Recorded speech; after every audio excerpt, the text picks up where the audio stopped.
الحمد لله الحمد لله وكفى وسلام على عباده الذين اصطفى خصوصا على أفضلهم وخاتم النبيين محمد الأمين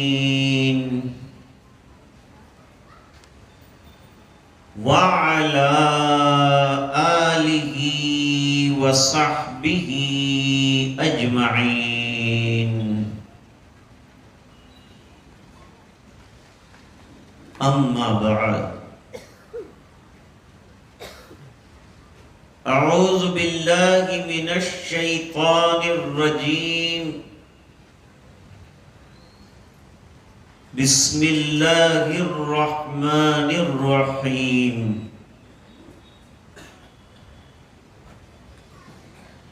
فبما رحمة من الله لنت لهم ولو كنت فظا غليظ القلب لانفضوا من حولك صدق اللہ العظیم.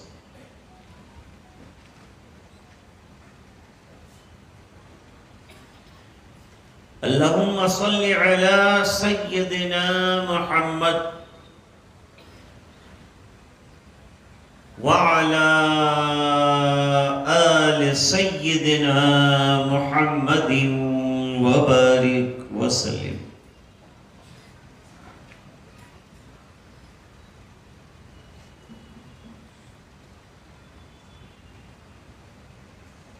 واجب الاحترام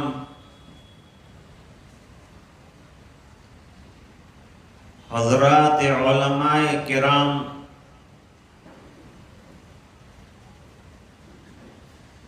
بزرگوں، دینی بھائیوں اور پردہ نشین دینی ماں بہنیں،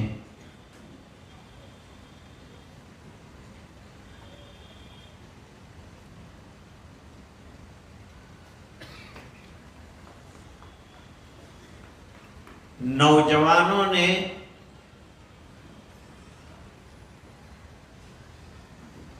سیرت النبی صلی اللہ علیہ وسلم کے عنوان سے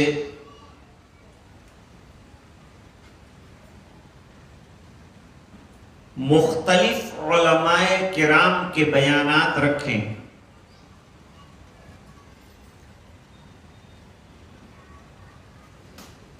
اللہ تعالیٰ ان کے حوصلوں کو بلند فرمائے اور انہیں مزید دینی کاموں کے لیے قبول فرمائے.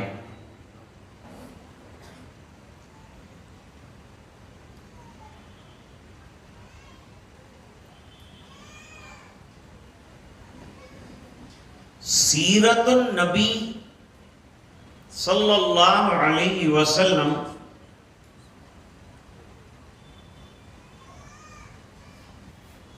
اتنا ہماگیر موضوع ہے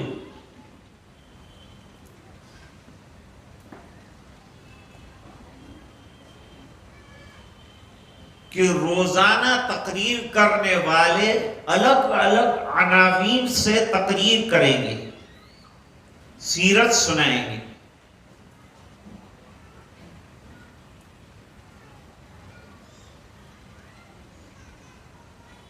لیکن یہ راتیں ناکافی ہو جائیں گی سیرت کے بیان کے.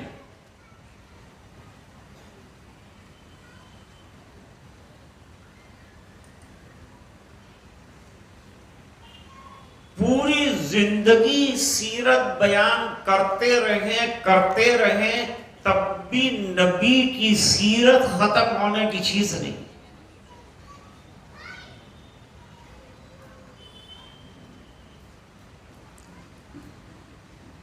اس کو میں ایک مثال سے سمجھاتا ہوں.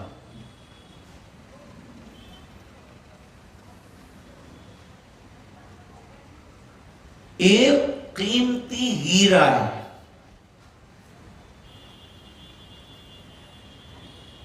یہ ہیرا ہزاروں پہیلوں پر مبنی ہے. ہیروں میں پہیلیں ڈالی جاتی ہیں.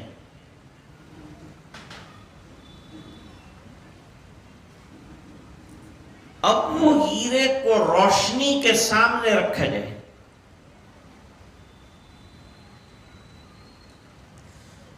جتنا آپ روشنی کے سامنے اس کو گھمائیں گے اتنے طرح طرح کے ہزاروں رنگ اندر آئیں گے.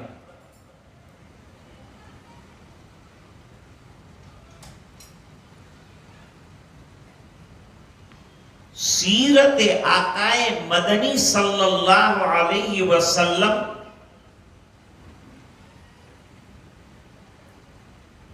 ایسا سدا بہار ہیرا ہے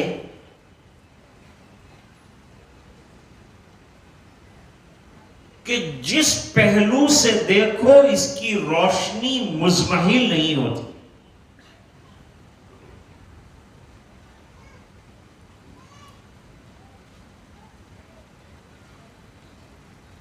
جیسے قرآن کریم کی تفاسیر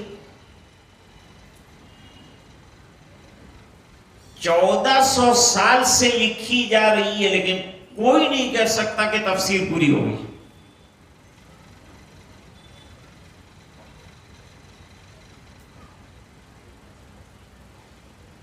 حرف حرف میں معانی اور طرح طرح کے بیانات اور حقائق پوشیدہ ہیں قرآن کریم میں. اس طرح جناب رسول اللہ صلی اللہ علیہ وسلم کی زندگی کے بے شمار پہلو.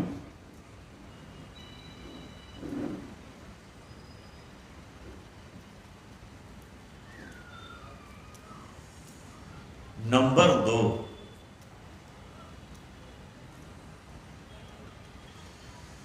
سیرت کے ذریعے سے حضور صلی اللہ علیہ وسلم کا تعارف کم ہوتا ہے اور مقرر کا تعارف زیادہ ہوتا ہے.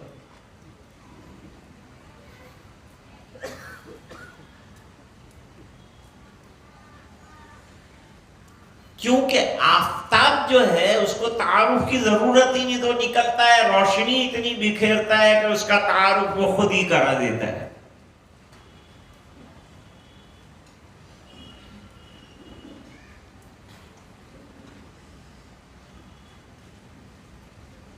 ہم کیا توصیف بیان کریں گے سرکار کی، جبکہ اللہ ہی نے سرکار کی توصیف قرآن کریم میں جگہ جگہ بیان کر. اور اللہ سے بڑھ کر تو حضور پاک صلی اللہ علیہ وسلم کا کوئی جاننے والا ہے نہیں، اس لیے کہ مبعوث ہی اللہ نے فرمایا.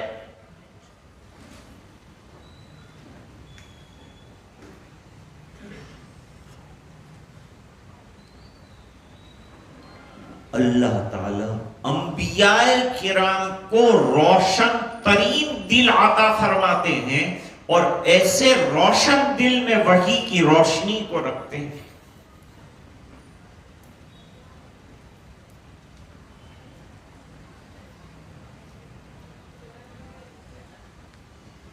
تو ہلکی سی جھلک ہر ایک پیش کر سکے.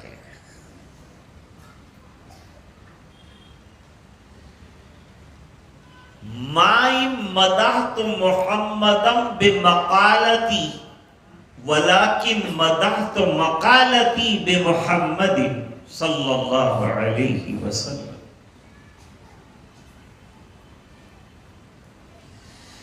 میں نے اپنے مقالے سے محمد صلی اللہ علیہ وسلم کا تعارف نہیں کرے،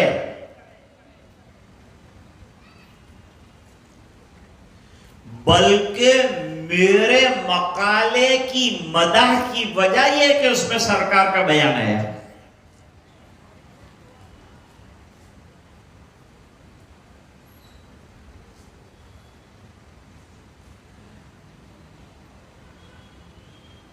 ایک اور پہلو ذکر کر دوں،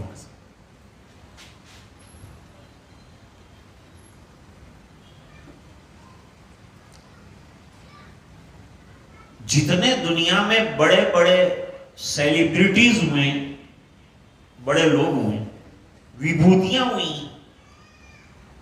نامور شخصیات ہوئی،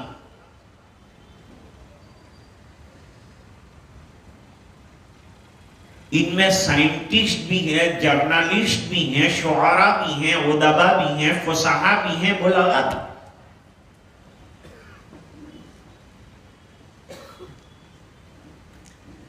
سب کی زندگی لکھنے کے بعد رائٹر یوں لکھتا ہے کہ اگر اور ان کو زندگی ملتی تو کچھ کمالات بتا جاتے،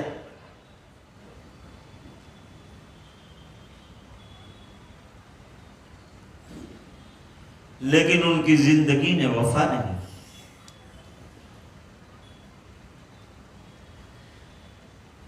لیکن میرے نبی صلی اللہ علیہ وسلم کی زندگی لکھنے والے نے کہا کہ 23 سال میں مکمل ترین زندگی گزار کر گئے ہیں، کوئی خوشہ اور کوئی گوشہ تشنا نہیں رکھا۔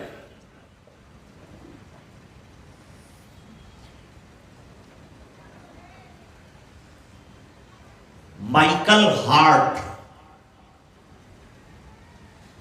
یہ ایک عیسائی رائٹر ہے،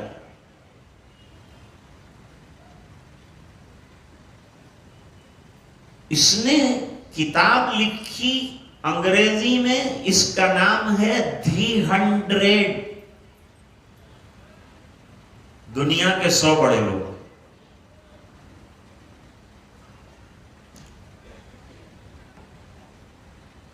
وہ لکھتا ہے although I am a Christian، میں عیسائی ہوں،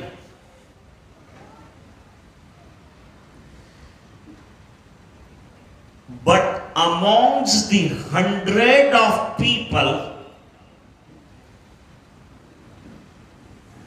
the first number I have given to Muhammad sallallahu alaihi wasallam۔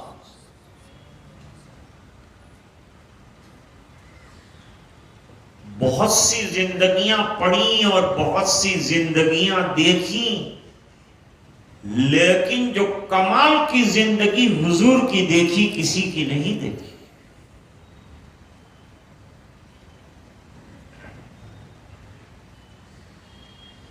زندگیاں پوری ہو جائے گی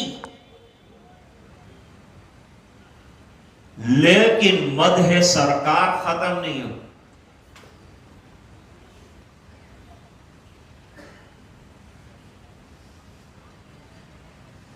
سیرت نبی کی کیسے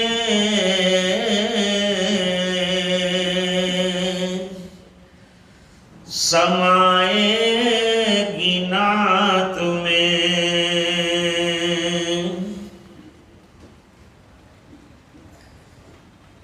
سیرت نبی کی کیسے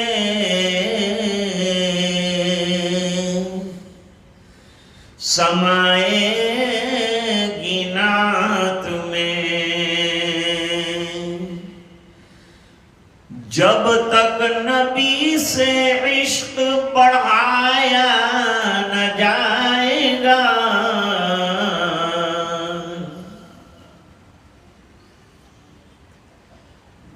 جتنا جتنا جیسا جیسا جس کا عشق ہے وہ اپنی نظر سے آقا کو دیکھتا ہے اور کہتا ہے اور لکھتا ہے اور بولتا ہے۔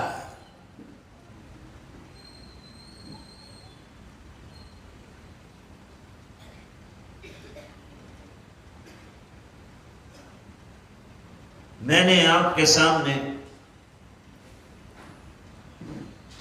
سورہ آل عمران، سورہ بقرہ کے بعد دوسرے نمبر کی سورت ہے،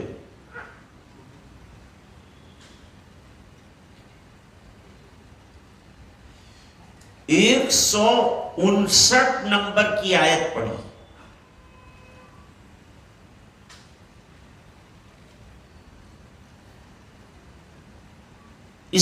تھوڑے سے شان نزول میں حضور کا مشفق اور مہربان اور نرم دل اور نرم خو ہونا بیان کیا ہے. یہ حضور کی خوبیوں میں سے، کمالات میں سے.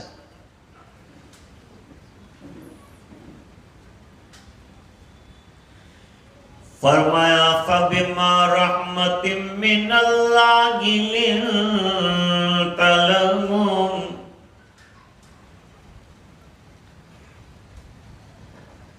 ماں اس میں توصیف کے لیے ہے، اور ماں کو اگر ہٹا بھی دیا جائے تو زائدہ کہہ سکتے ہیں، فَبِ رحمتٍ بھی کہہ سکتے ہیں، لیکن فَبِمَا ہے نحوی باز.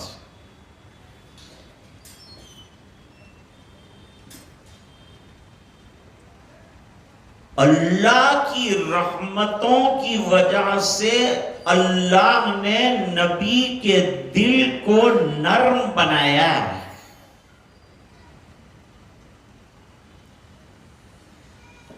نبی بڑے رحم دل ہوتے ہیں، ہر نبی رحم دل ہوتا ہے، لیکن سرکار میں رحم اور رحمت بے شمار.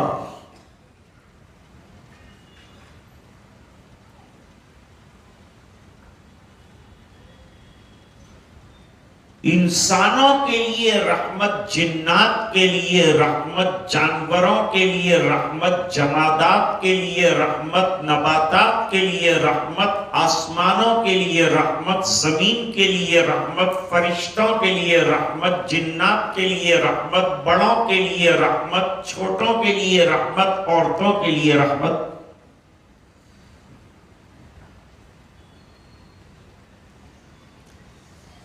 قرآن کریم نے اعلان کیا ہے وَمَا أَرْسَلْنَاكَ إِلَّا رَحْمَةً لِلْعَالَمِينَ.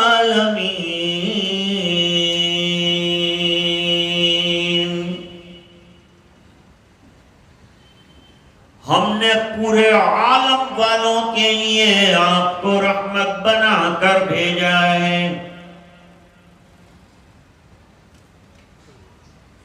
جانتے ہو اس کا تقاضا کیا ہے؟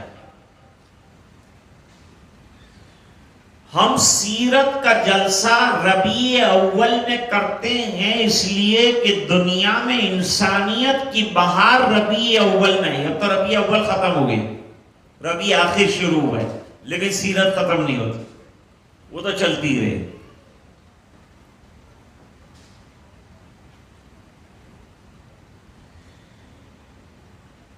حیوانیت سے بھری ہوئی دنیا کو انسانیت کا پتہ چلا رحمت عالم کے آنے کی وجہ سے.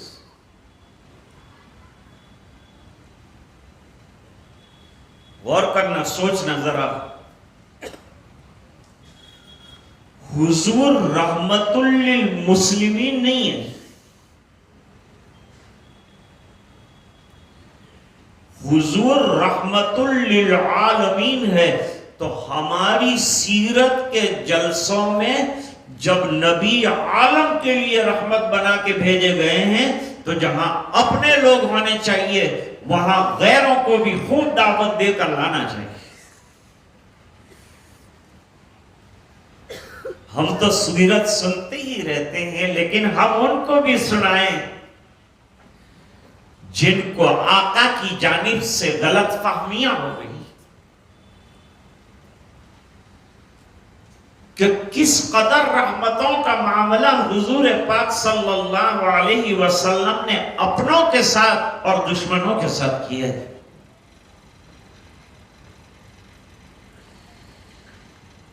جو عاصی کو کملی میں اپنی چھپا لے، جو دشمن کو بھی زخم کھا کر دعا دے، اسے اور کیا نام دے گا زمانہ، وہ رحمت نہیں ہے تو پھر اور کیا ہے.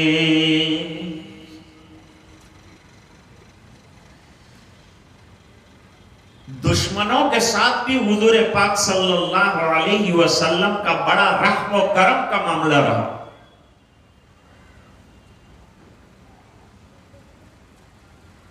حدیث شریف میں آتا ہے کہ حضور پاک صلی اللہ علیہ وسلم کو جو خصوصیات عطا کی گئی جو دوسرے انبیاء کو نہیں دی گئی، ان میں سے ایک خصوصیت رعب ہے۔ اعطیت الرعب مسیرۃ شہر،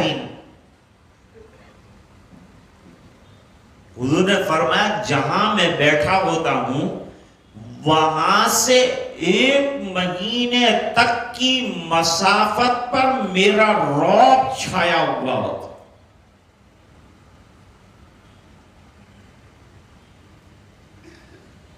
اب یہاں ایک سوال ہوتا ہے کہ حضور نے 1 مہینے کی مسافت کا ذکر کیوں کیا؟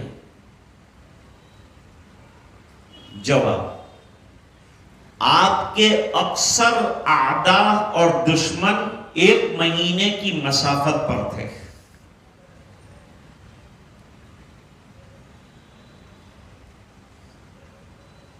گھبرا جاتے تھے، نام سن کر کپ کپی تاری ہو جاتی تھی۔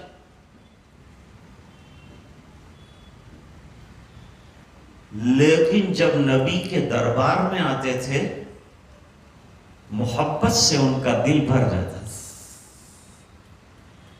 یہ خوبی اللہ نے سرکار کو عطا کی۔ اللہ فرماتے ہیں کہ اگر وہ زبردست رعب جو اللہ نے حضور کو دیا تھا یہ اگر برقرار رہتا تو صحابہ حضور کے پاس ٹھہر ہی نہیں سکتے تھے۔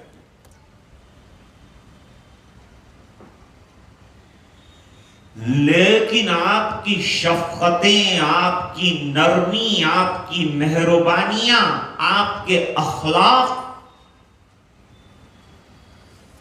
اس کی وجہ سے ازواج مطہرات بھی آپ کے ساتھ کبھی کبھی گفتگو ظرافت کی کر لیتی ہیں اور صحابہ بھی انبساط محسوس کرتے ہیں۔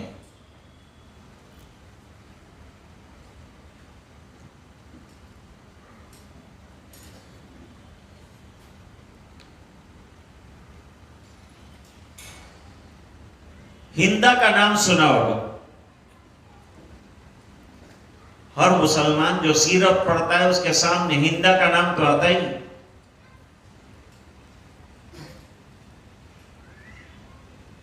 ابو سفیان کی اہلیہ ہیں، بعد میں ایمان قبول کیا، اس سے پہلے بڑے گھناؤنے جرم کیے تھے۔ حضرت حمزہ کا کلیجہ چبایا تھا، سینہ چاک کروایا تھا۔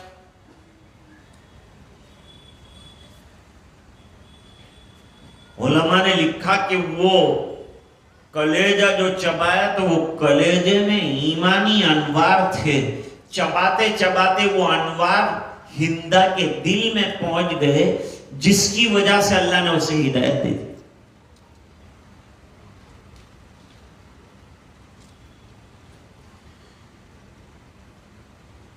ہندا کو نبی کریم صلی اللہ علیہ وسلم اور صحابہ سے بہت بغض تھا۔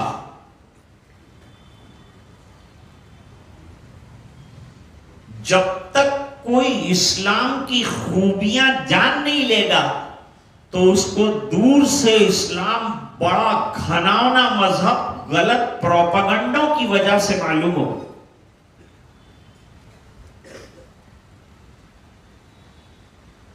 لیکن ایک بار جب وہ اندر آ جائے گا، ایمان قبول کرے گا، ایمانی جواہر کھلیں گے تو پھر حضور سے پیارا کوئی نہیں۔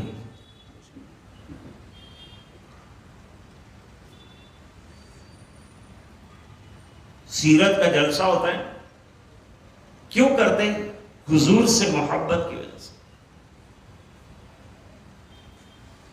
کہ ہم سرکار مدینہ کی کچھ باتیں سن کر اپنے دل میں ایمان کو تازہ کریں اور محبت کو جگائیں۔ یہ ہمارا مقصد ہوتا ہے.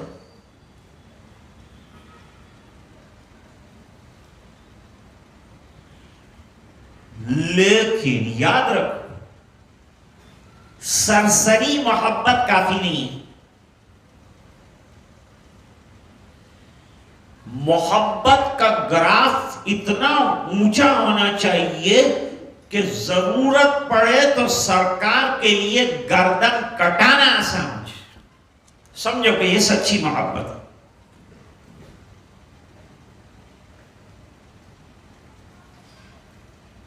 حدیث شریف ہے لا یؤمن احدکم حتی اکون احب الیہ من والدہ وولدہ والناس اجمعین.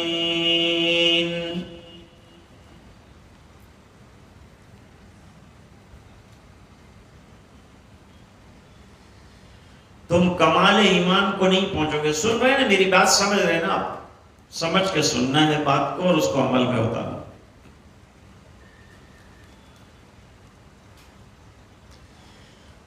تم میں سے کوئی کمال درجے کے ایمان کو نہیں پہنچا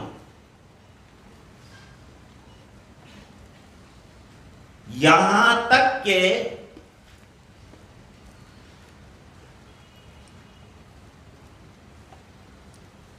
میں اس کے لیے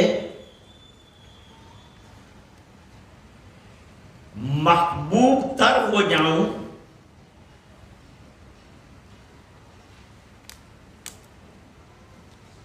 اس کے ماں باپ، اس کی اولاد، اس کی بیوی سے بھی زیادہ محبوب ہو جاؤں.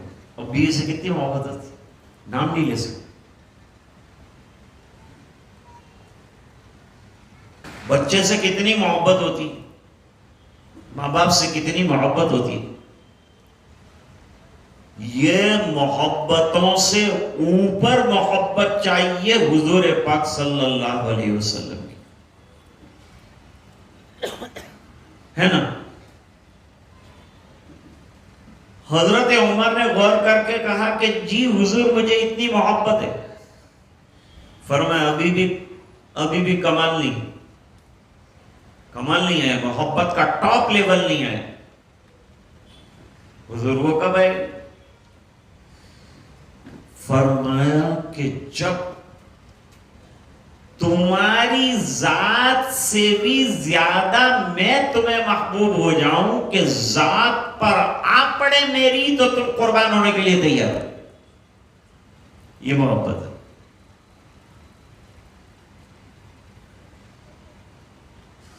So, the highest love should be with the beloved Prophet Muhammad sallallahu alaihi wasallam. Extremely love.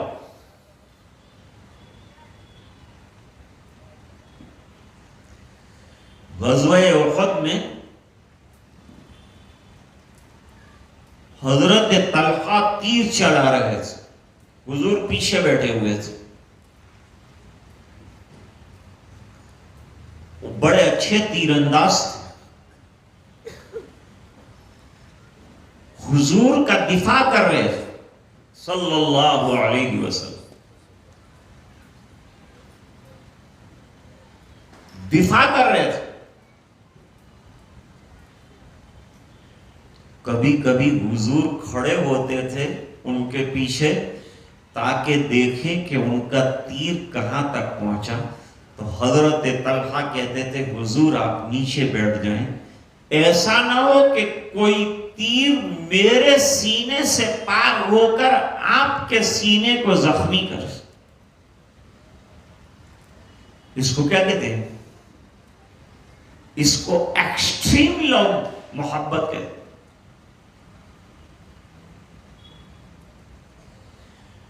غزوہ احد میں حضور پاک صلی اللہ علیہ وسلم کی خون کی کڑیاں پیشانی مبارک میں گھسی.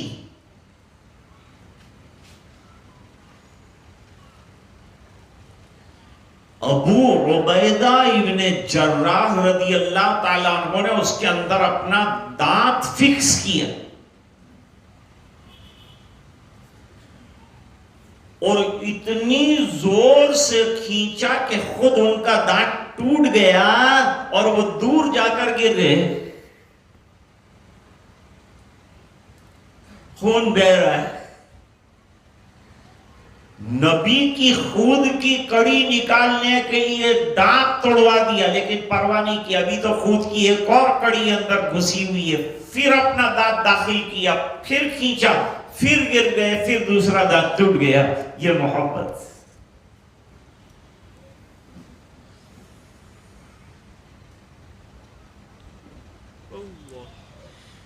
کلمہ جب آتا ہے تو اللہ اور اس کے رسول کی محبت لے کے آتا ہے.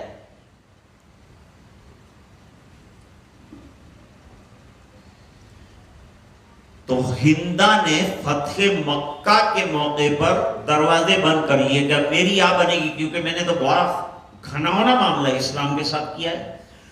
تو حضور ظاہری بات ہے کہ آج انتقام لیں گے, لیکن انتقام لینا سرکار کا کام کا.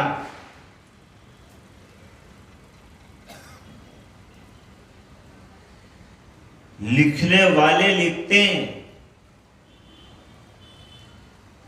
کہ سیرت پاک کا نمایاں پہلو یہ ہے کہ جنہوں نے سرکار کے گلے کاٹنے کی کوشش کی, سرکار نے ان کو گلے سے لگایا.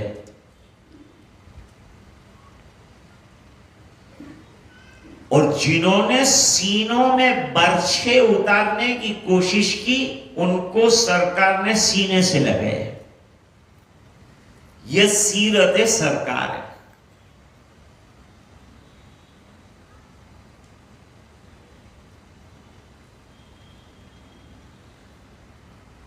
ابو سفیان اتنے بڑے دشمن رہے کہ ابو جہل کے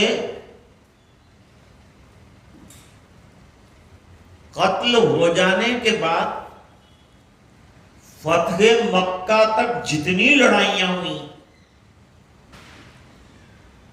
ان تمام لڑائیوں میں کمان ابو سفیان کے پاس گئی.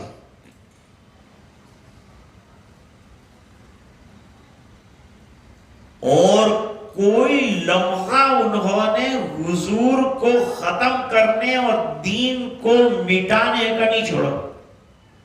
لیکن دین تو مٹ نہیں سکتا, کیونکہ دین کی جڑ اور بنیاد اللہ تعالیٰ نے رکھی ہے اور وعدہ کر دیا ہے کہ قیامت تک یہ دین رہے گا, ختم نہیں ہوگا.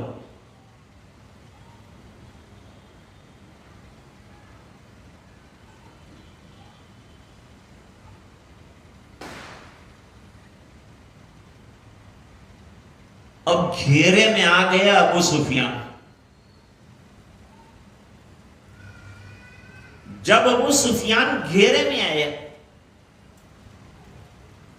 گرفت میں آ گیا, قتل کا خطرہ پیدا ہو گیا, حضرت عباس لے کر دوڑے حضور کے خیمے میں.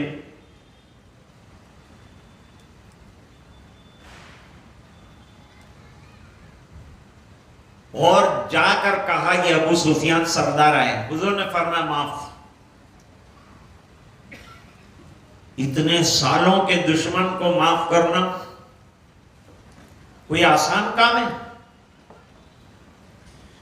آج بھائی بھائی میں نہیں بنتی, اور بھائی بھائی کو معاف کرنے کے لیے تیار نہیں, بلکہ بیٹے باپ کو معاف کرنے کے لیے اور باپ بیٹے کو معاف کرنے کے لیے تیار نہیں. ایسی تاریخیں ہیں ہماری. کیا سیرت ہے ہمارے اندر, کیا سبق لیا ہے ہم نے.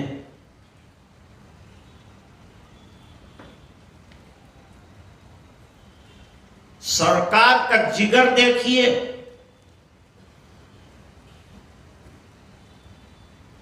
ابو سفیان کو معاف ہی نہیں کر دیا بلکہ اس کی سرداری کو بھی باقی رکھا. یہ اسلام کا کمال ہے کہ سردار کو اسلام قبول کرنے کے بعد سرداری رکھتا ہے. جبکہ سرداران مکہ اس لیے دین قبول نہیں کرتے تھے کہ ہم قبول کریں گے تو ہماری سرداری چھین جائے گی. حضور نے فرمایا دین سرداریاں چھیننے کے لیے نہیں آیا، سرداریاں دینے کے لیے آیا.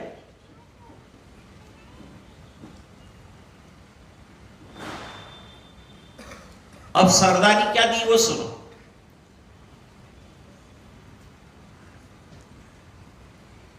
نبی کریم صلی اللہ علیہ وسلم نے اعلان فرمایا من دخل دار ابی سفیان فہو آمن.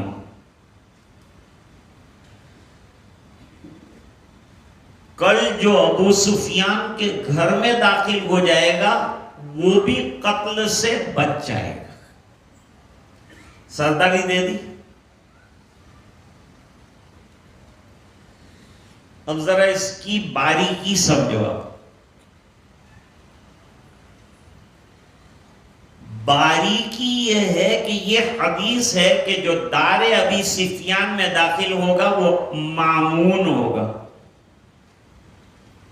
سعودی حکومت نے یہ مکان جو ابو سفیان کا تھا اس کو ہاسپٹل بنا. ہاسپٹل تو بہت ہے مکے میں لیکن یہ اسپیشل ہاسپٹل.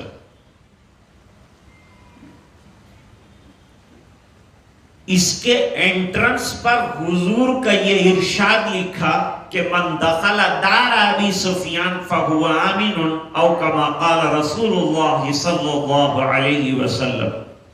حضور کے ارشادات میں کتنی تاثیر ہے یہ دیکھیں.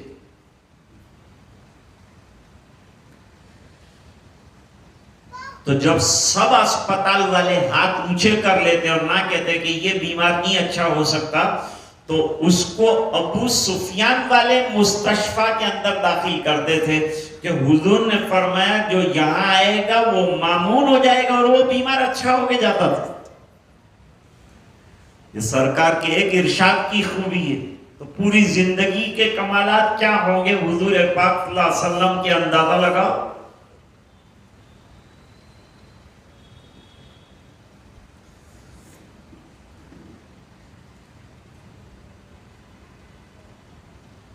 خیبر کے موقع پر دیکھیے غور سے سننا بات سیرت ہے، یہ بہت نازک موضوع ہے.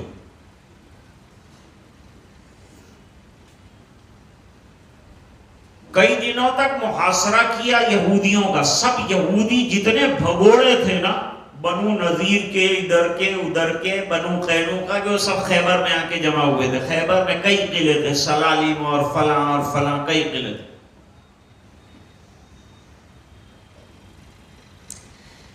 قلعہ فتح نہیں ہو رہا تھا، بہت مضبوط قلعہ تھا.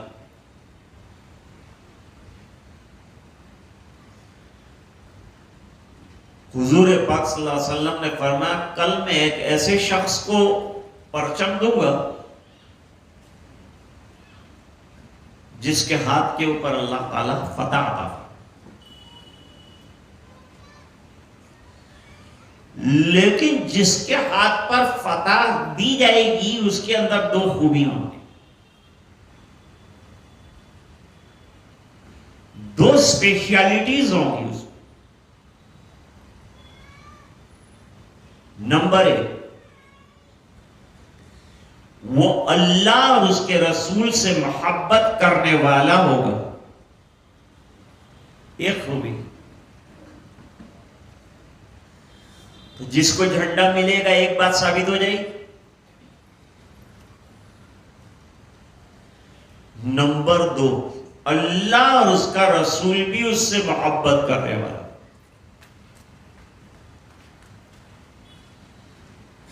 وہ اللہ رسول سے محبت کرے گا، اللہ رسول اس سے محبت کرے گا.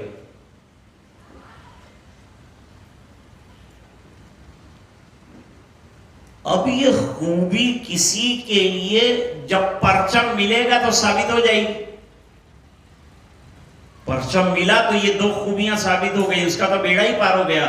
جس کو اللہ چاہے، جس کو رسول چاہے، اس کا بیڑا پار نہیں ہوتا؟ اس کا نہیں ہوگا تو کس کا ہوگا؟ اور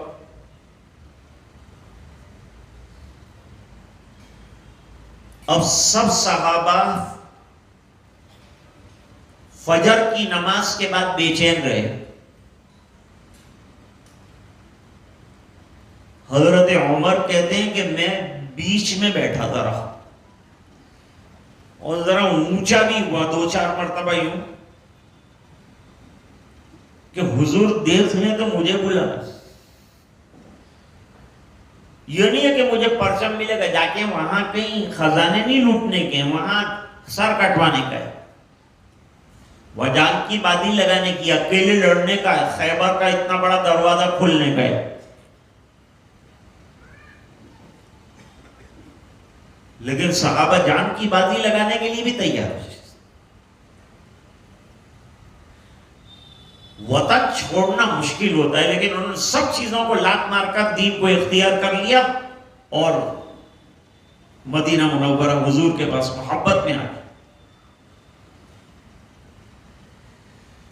اب حضرت علی پیچھے رہ گئے تھے، ان کی آنکھوں میں تکلیف تھی. رات کو خیال آیا کہ میں ذرا جلدی جو ہے حضور سے مل لوں. تیز چلے، لشکر کے پیچھے رہے، یہاں تک کہ حضور نے صبح میں پکارا کہ علی کہاں ہے؟ تو لوگوں نے یوں کہ معذرت ان کی طرف سے کر دے تو کسی اور کو پرچم مل جائے، تو کہا حضور وہ بیمار ہے، ذرا آنکھوں میں تکلیف ہے، کہا ان کو بلاؤ. ان کو بلایا گیا. کیا تکلیف ہے بھئی علی؟ فرمایا آنکھیں لال، پانی نکل رہا ہے، آشوب چشم کی تکلیف میں مبتلا ہوں. حضور نے فرمایا قریب آ جاؤ. بالکل لڑائی کے لائق نہیں ہے، مقابلے کے لائق نہیں ہے. حضور کے لعاب میں اللہ نے کیا خوبی رکھی. جو دواؤں سے کام نہیں ہوتا وہ کام حضور کے لعاب سے ہوتا ہے. قریب آ جاؤ. دونوں آنکھوں میں لعاب کی انگلی گھمائی. حضرت علی کہتے ہیں کہ بیماری کہاں گئی مجھے پتہ ہی. اب پرچم دے دیا. دو چیزیں ثابت ہوئی، حضرت علی اللہ اور اس کے رسول کے ساتھ محبت رکھتے ہیں اور محبت بھی انتہا درجے کی، اور اللہ اور اس کا رسول بھی حضرت علی سے محبت رکھتا ہے. یہ تمغہ مل گیا، پرچم لے کر سیدھے چلے. جاتا ہوں لو یہ پرچم جاؤ. اب ذرا سیرت کا ایک پہلو دیکھتے جائیے. عام طور پر تو یہ بات مشہور ہے کہ بھئی مسلمان بس لڑتے ہیں، کٹتے ہیں، مرتے ہیں. ہمارے اوپر دنیا بھر کا برسوں سے ظلم ہو رہا ہے، ہم صبر کرتے ہیں، وہ تو کوئی دیکھتا ہی نہیں.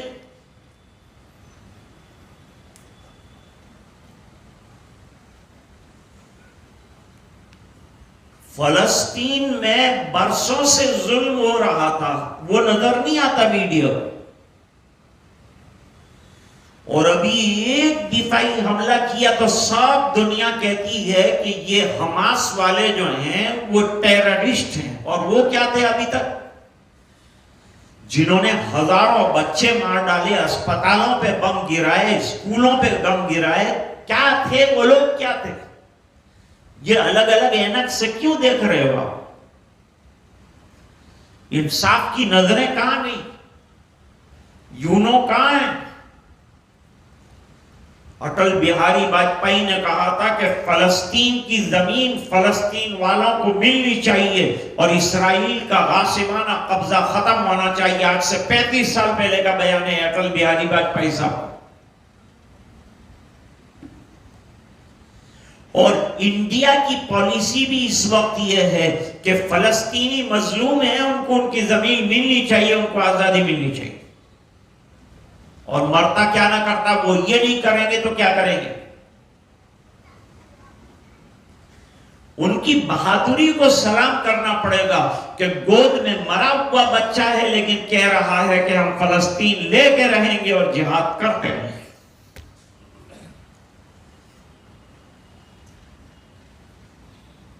دوستو، یہ حقیقتیں لوگوں کے سامنے اس لیے نہیں آتی کہ میڈیا جو ہے وہ یہودیوں کے ہاتھ میں ہے۔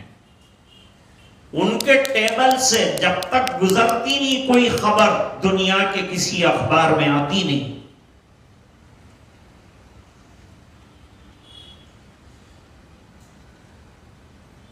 یہاں صرف نریندر مودی جی کہیں گے وہ بات آخری نہیں ہے،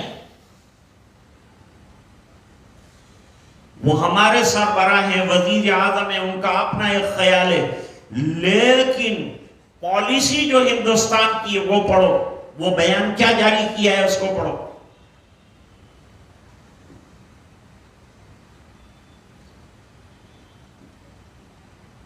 جنگیں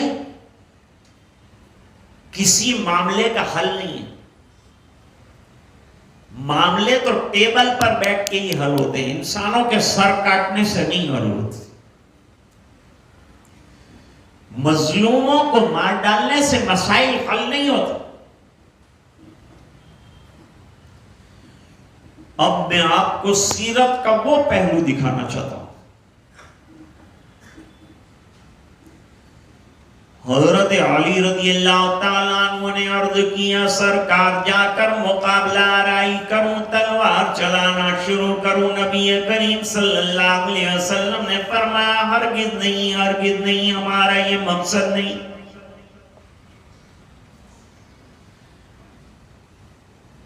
ہمارا یہ مقصد نہیں ہے کہ ہم قتل و غارت گری کریں، یہ اسلام کی تعلیم نہیں ہے۔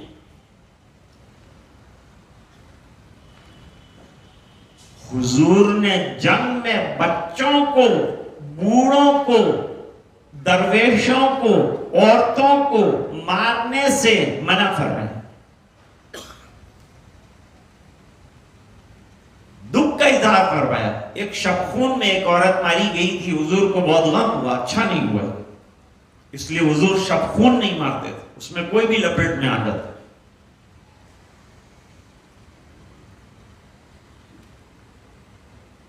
حضور صلی اللہ علیہ وسلم نے فرمایا، ہمارا مشن تلواریں چلانا نہیں ہے، ہمارا مشن ہے اخلاق کی تعلیم دینا۔ تو کیا کروں جا کر سرکار؟ فرمایا، ہمارا کام ہے دین حق کی تعلیم دینا، اپنوں کو بھی غیروں کو، دین کی دعوت۔ جا کر پہلا کام کیا کرنا ہے؟ پرچم لے کے جاؤ، دروازہ بھی کھولو، لیکن دشمنوں کے سامنے دین کی حقیقت کو کھولو۔ دروازہ کھولنے کے بعد دین کی حقیقت کو کھولو، دین سمجھاؤ۔ سمجھ میں آ گیا اور کلمہ پڑھ لیا تو وہ تمہارا بھائی ہے، مسلمان ہے، تمہارے ساتھ نماز پڑھے گا، زکوٰۃ دے گا، روزہ رکھے گا، حج کرے گا، اور مرے گا تو تمہارے قبرستان میں دفنایا جائے گا۔ بھائی بھائی کا درجہ ہے، غیریت ختم ہو جائے گی، کلمہ ایک، سب ایک ہو گئے۔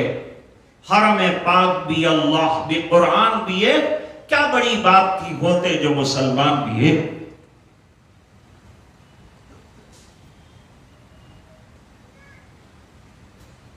اچھا، حضور دعوت تو دیں گے، لیکن سب دعوت کو ماننے والے نہ ہو تو کیا کروں؟ فرمایا، دوسرے نمبر پر مصالحت کا راستہ ہی ہے کہ ان سے کہو کہ تم ٹیکس دے دو تو ہم تمہاری جان، مال، عزت، آبرو، بیوی، بچے، تمام چیزوں کی حفاظت کریں گے تمہارے ٹیکس دینے کے عوض میں۔ یہاں ہم لاکھوں روپے کا ٹیکس دے رہے ہیں لیکن ہماری جانیں مسلمانوں کی محفوظ نہیں ہے، ہمارے کاروبار محفوظ نہیں ہے. حالانکہ ٹیکس اس بات کی دلیل ہے کہ ہماری جان اور مال اور ہماری تجارتوں کو حفاظت دی جائے.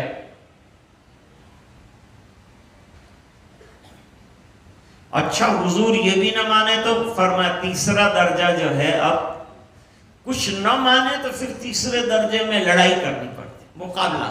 پھر وہی ایک فیصلے کا وہ ایک راستہ رہ جاتا ہے. جمعہ کے دن ہم لوگ نماز پڑھنے جاتے ہیں مسجد میں، تو ایک ممبر ہوتا ہے، ممبر پر امام کھڑا رہتا ہے. وہ جو سامنے بیٹھے ہیں وہ سمجھتے تو کچھ نہیں ہے لیکن سمجھ جاتا ہے. ڈنڈا لے کے کھڑا ہوتا ہے اور سمجھاتا ہے. تو ممبر جو ہے وہ علم کا ترجمان ہے، پہلے سمجھانا. تو ممبر سے سمجھایا جاتا ہے. تو پہلا درجہ علم کا ہے، ممبر علم کا ترجمان ہے. وہاں سے اترتا ہے مصلی پر آتا ہے. مصلی عمل کا ترجمان ہے، عمل بتایا کہ اس طرح سے نماز پڑھنی. ممبر کے اوپر تھیوری بتائی اور مصلی کے اوپر پریکٹیکل بتایا اور بیچ میں ڈنڈا رکھا کہ یہ دو چیزوں سے سمجھ میں نہ آئے تو پھر اس سے سمجھانا پڑے گا.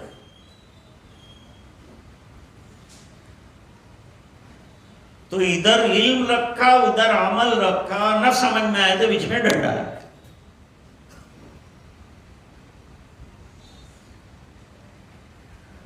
حضور نے فرمایا اصل میں دین کی دعوت دینا اصل ہے.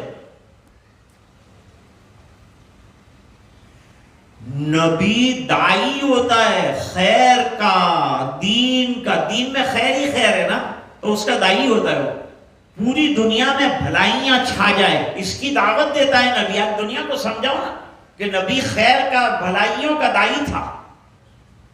اس نے برائیوں کو مٹا دیا، اس نے انسانوں کو انسان بننا سکھایا، اس نے اخلاق کے سوتے بنائے اور حیوان تھے ان کو انسانیت کے اعلیٰ کردار تک پہنچایا. وَإِنَّكَ لَعَلَىٰ خُلُقٍ عَظِيمٍ.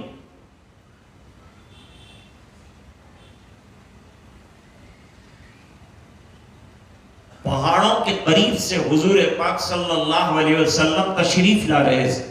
مکی زندگی کا واقعہ ہے. درد کیا ہے نبی کا سمجھو نا، وہ درد اپنے اندر پیدا کرو نا. ابو جہل بھی ادھر سے آ رہا تھا، حضور آگے تھے، وہ پیچھے سے پتھر پھینکتا تھا. حضرت محمد الرسول اللہ کو زخمی کر دیا، سر زخمی ہوا، خون خون ہو گیا. گھر تشریف لائے اور سید الشہداء حضرت حمزہ کی باندی جو ہے اس نے حضور کا یہ خون میں تر بتر ہونا دیکھا. جس امت کے لیے حضور نے خون بہا دیا اپنا، وہ امت حضور کے لیے کیا کر رہی ہے؟ ہم کتنا سرکار کی سیرت پر عمل کر رہے ہیں، کتنا سنت پر عمل کر رہے ہیں. سورت یتیم خانے کے اندر سیرت النبی کا جلسہ تھا، تو وہ جلسے میں حضرت مولانا ابو الحسن علی صاحب ندوی رحمت اللہ علیہ تشریف لائے تھے. وہ آئے تھے شاید حضرت مفتی لاجپوری صاحب رحمت اللہ علیہ اور میرے والد صاحب سے ملنے. تو یہ پروگرام ترتیب پایا تھا تو حضرت کو دعوت دی، حضرت نے قبول کیا. بہت بڑا جلسہ منعقد ہوا، میں موجود تھا اس میں. اب سیرت کے موقع پر جو جلسے ہوتے ہیں اس میں قمقمیں اور لائٹیں اور ادھر ادھر کا سب بہت ہوتا ہے. طرف قمقمے جل رہے ہیں، لائٹیں جھلمل جھلمل ہو رہی، حضرت تشریف لائے تو حیران ہو.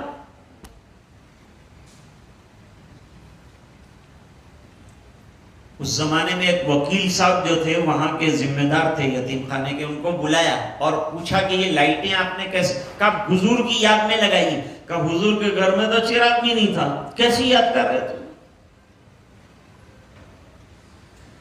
جس کے گھر میں زندگی بھر چراغ نہیں جلا، اس کی سیرت چراغ جلا کے بیان کر رہے ہو آپ لوگ. کیا لوگوں کو غلط میسج جاتا ہے؟ سیرت کا جلوس نکلا تو ڈی جے بج رہا ہے، ڈانس ہو رہا ہے، مرد ڈانس کر رہے ہیں، لڑکیاں ڈانس کر رہے ہیں. آپ کون سی حضور کی سیرت دنیا کو بتا رہے ہیں؟ کیا میرے نبی کا یہ وتیرہ تھا جو آپ بتا رہے؟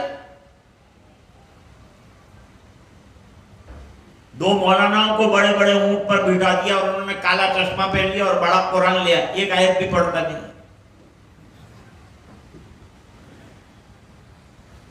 یہ سیرت بتا رہے ہیں. سیرت بتانا کھیل نہیں ہے دوستو، جان کی بازی لگا تو سیرت ہے.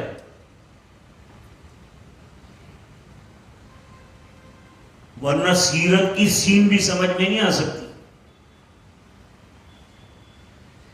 باندی گھر گئی،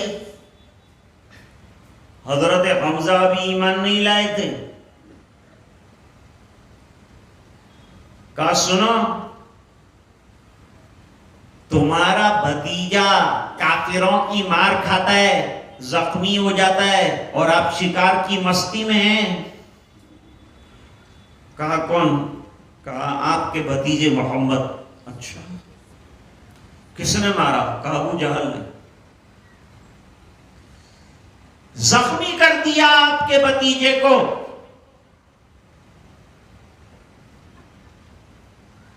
اچھی بات ہے.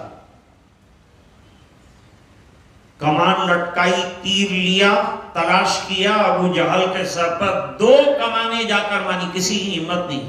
بہت بڑا سردار مانا جاتا تھا. بھائیوں کا آج کے بعد سے خبردار جو دین پر انگلی اٹھائی اور میرے بھتیجے پہ انگلی اٹھائی، اور سن، آج میرا بھتیجا جس چیز سے خوش ہوگا وہ میں کر کے رہوں گا. بول کیا کرنے کا؟ اب وہاں سے آئے، حضور کا دروازہ کھٹکھٹایا، زخمی حالت میں حضور کو دیکھا، زخمی کر دیا. ابو جہل نے زخمی کیا، عمرو بن ہشام نے زخمی کیا تجھے. کہا جی. اچھا تو اس بات سے بہت راضی ہے نا کہ میں انتقامی کارروائی کروں؟ میں نے انتقامی کارروائی، تیرا بدلہ لے لیا، اس کا سر توڑ کے آیا. انتقامی کارروائی کر لی میں نے، اب تجھے اطمینان ہے؟ حضور نے فرمایا نہیں اطمینان.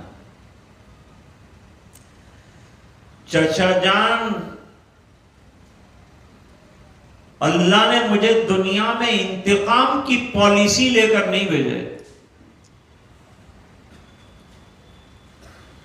دنیا میں بدلے کی نیتی لے کر میں نہیں آیا ہوں.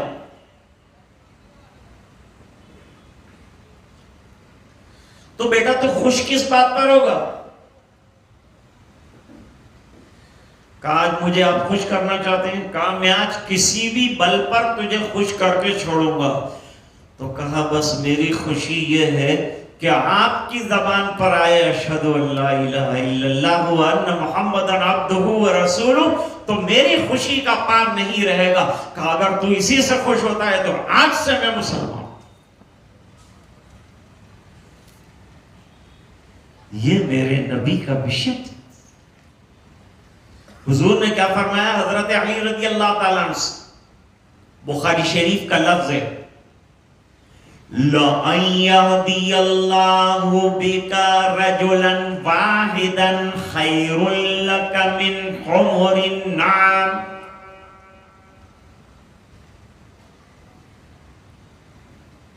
A single person whom you give da'wat of Islam and he is going to embrace Iman, without any kind of pressure.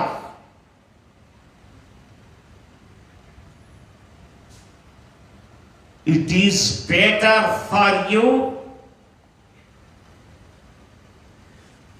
Lots of camel you sacrifice in the sight of Allah subhanahu wa ta'ala. تیرے ذریعے سے اللہ ایک انسان کو ہدایت عطا فرما دے، کئی اونٹ اللہ کے راستے میں قربان کرنے کے مقابلے میں بہتر ہے۔ میرا مشن یہ ہے کہ اللہ کے بندے اللہ کی وسیع جنت میں پہنچ جائے، یہ سرکار کا مشن ہے۔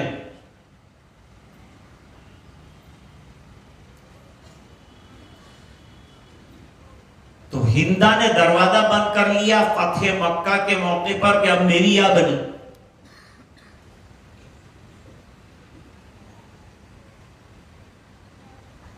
رات کا وقت ہوا تو ڈھونڈنے نکلی، کان لگائے، کان لگا رہی، کچھ رونے کی، کچھ سسکیوں کی، کچھ ہچکیوں کی آواز آ رہی۔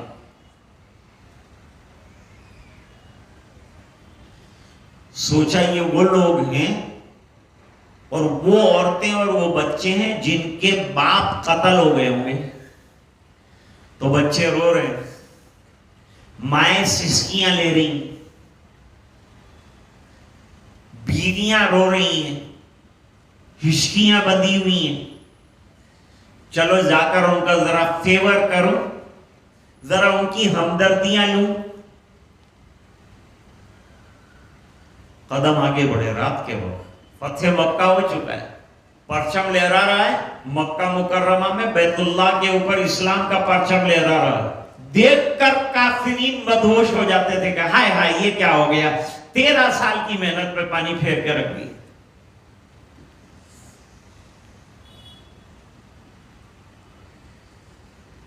آگے بڑھتی رہی بڑھتی رہی بڑھتی رہی، یہاں تک کہ یہ سسکیوں کی آواز بالکل کانوں سے قریب سے ٹکرانے لگی تو آنکھ کھول کے دیکھا تو بیت اللہ ہے۔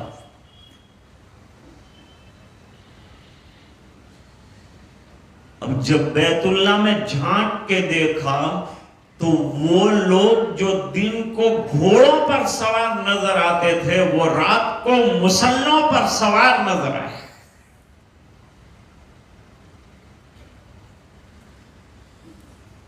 یہ بیوائیں نہیں رو رہی ہیں، بچوں کی ہچکیاں نہیں ہیں، یہ نوجوانوں کی سسکیاں نہیں ہیں، یہ وہ سرکار کے باوفا صحابہ کرام ہیں جو اندھیروں میں اللہ کے سامنے گڑ گڑا کر رو رہے ہیں۔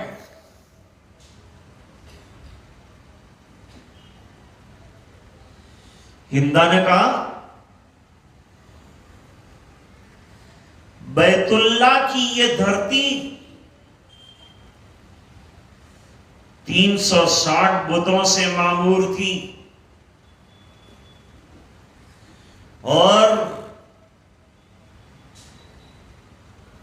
یہاں اللہ کے نام کو چھوڑ کر بت پرستی ہو رہی تھی۔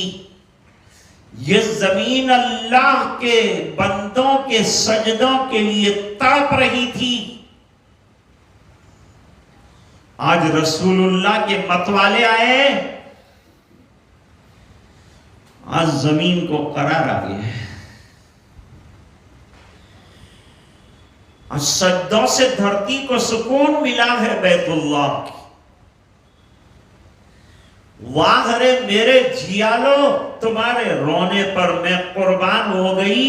صبح ہوئی تو سرکار کے خیمے پر دستک دی اور کہا ہندا ہوں، حاضری کی اجازت چاہتی ہوں، اور کلمہ پڑھا آ کر آپ مار ڈالو، ختم کر ڈالو، لیکن رات کے منظر نے مجھے کلمہ پڑھنے پر مجبور کر دیا۔ میں ایمان قبول کرنے کے لیے آئی ہوں، اور سنیں سرکار کلمے کی تاثیر کیا ہے۔ سرکار سے کوئی کنیکٹ ہو جائے تو تاریخ کیا ہے؟ بغض ختم ہو جاتا ہے کلمہ پڑھنے کے بعد، عشق پیدا ہو جاتا ہے۔ عشق ایسا پیدا ہوا کہ ہندا کہتی ہیں آج سے پہلے آپ کا خیمہ سب سے زیادہ ناپسندیدہ تھا، کلمے کے بعد آپ کے خیمے سے پسندیدہ خیمہ کوئی نہیں۔ صحابہ کو دیکھنا اچھا نہیں لگتا تھا، لیکن جب اوصاف دیکھے ان کے اور اخلاق عالیہ دیکھے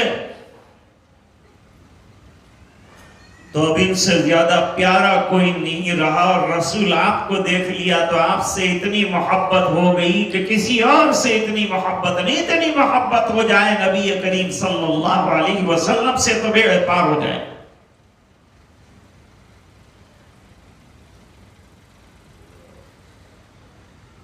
اللہ فرماتے ہیں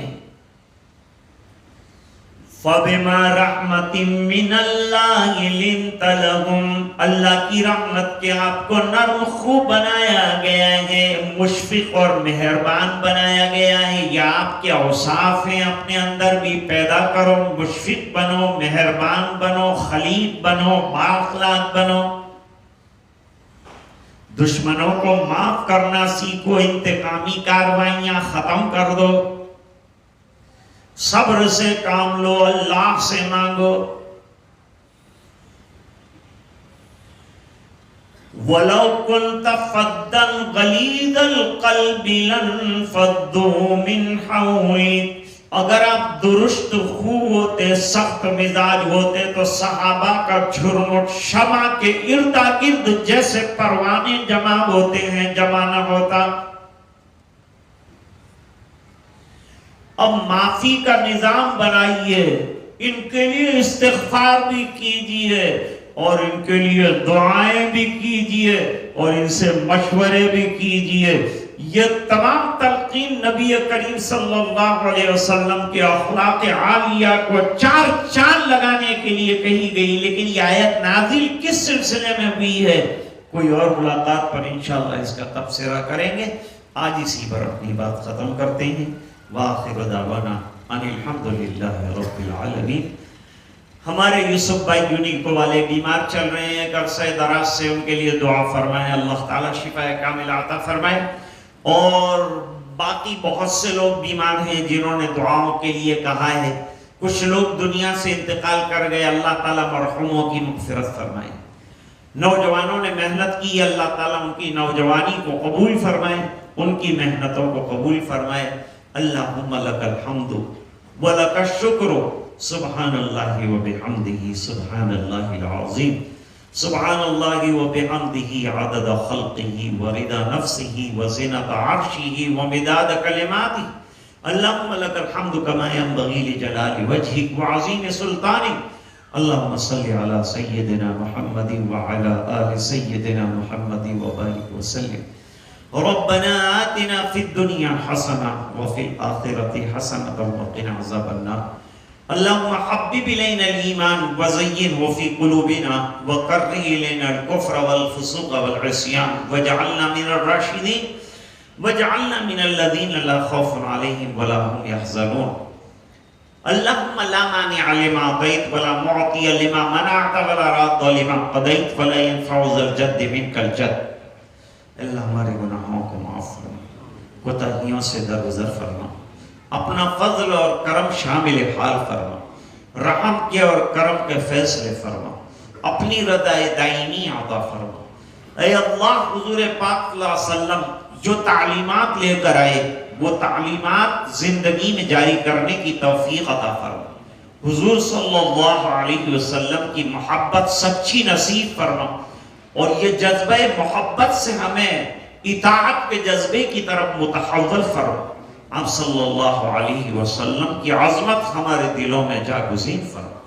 اللہ، نوجوانوں نے حضور پاک صلی اللہ علیہ وسلم کی سیرت پاک سننے سنانے کے لیے پروگرام ترتیب دیا، اللہ ان کو جزائے خیر عطا فرما، ان میں سے ایک کو اللہ سنتوں کا پابند بنا دے، اللہ ہم سب کو سنتوں سے محبت عطا فرما دے، حضور پاک صلی اللہ علیہ وسلم کی اتباع زندگی کے ہر شعبے میں نصیب فرما دے۔ اللہ اتنا بڑا مجمع سیرت پاک سننے کے لیے اور آقا نامدار کی پیاری باتیں سننے کے لیے جمع ہوا، یہ جمع ہونا نجات کا ذریعہ بنا دے، ان میں اچھی باتوں پر عمل کرنے کی توفیق عطا فرما دے۔ اے الہ العالمین، ہاتھ اٹھا کر جو مانگا ہے عطا فرما دے، جو مانگنے سے رہ گیا نصیب فرما دے، پورے مجمع کی مغفرت فرما دے۔ ماں بہنوں نے بھی سیرت کی باتیں سنی ہیں، اے اللہ ان کو بھی عمل کی توفیق عطا فرما دے۔ دعائیں اپنے فضل و کرم سے قبول فرما۔ سبحان ربک رب العزت عما یصفون وسلام علی المرسلین والحمد للہ رب العالمین برحمتک یا ارحم الراحمین۔